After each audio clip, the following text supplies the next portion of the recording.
Azərbaycanın başına qoyulmuş Rusiya tərəfindən Azərbaycan xalqının başına qoyulmuş dəyənəkdir. Atasının, Sovet hökuməti atasını qoymuşdu. Putin də bunu qoyur. Sizə deyirəm, əgər Putin qalxıb desə ki, bax, любой forma deyir də indi olar. Nə əynində nə varsa, eləcə otur təyyarəyə yanıma gəl. Şərəfim and olsun, eləcə oturub o təyyarə ilə ora gedər. Geyinməz ha. Yəni o geyinsə, demək istədiyim odur ki, o geyinsə Putin onu görməyəcək ki, o geyinib. Yox, onu geyinməmiş gedəcək ki, ona nə qədər sadiq olduğunu göstərsin. Başa düşürsən? O həmin formada onun yanına qaçacaq.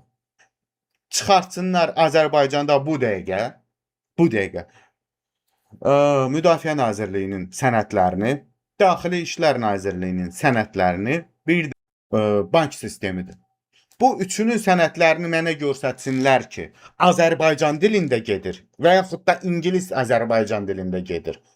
Ana sənədləri. Ana sənədlərin hamısı sənin nazirliklərinin ana sənədləri rus dilində gedir. Sən mənə nə deyirsən? Putinlə İlham Əliyev dalaşdı, nədir?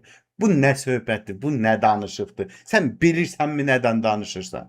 Sənin nazirliklərinin içində rus dilində danışılır. Rus dilində sənədlər gedir. Sən bu dəqiqə bütün aldığın sənədlərin hamısı, o düzəltdiyin sənədləri Müdafiə Nazirliyi, Daxili İşlər, indi o nazirliklər, o polis sistemini dedim mən, hərbi sistemi dedim, bir də bank sistemini dedim.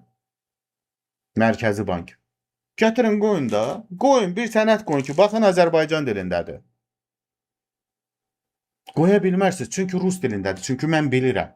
Çünki məndə sənədlər var. Çünki məndə sənədlər var nə dilində getdiyi barədə.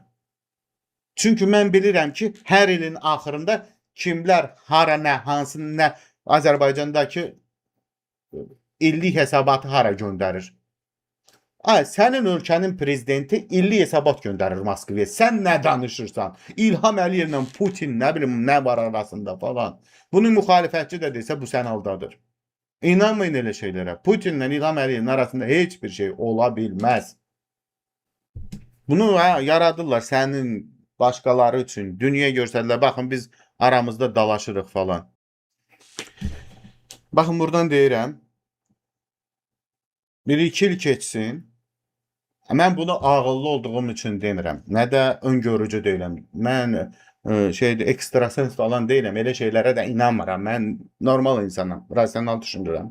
Baxın, mən sizə deyirəm, gedişat onu göstərir ki, İlham Əliyev maksimum 2-3 ilə həmin rus türkmenlarını Azərbaycana gətirəcək. Demişsiniz, gediblər. Mən də deyirəm, onlar danışıqdır, qayıdıb gələcəklər. Nə deyirsiniz?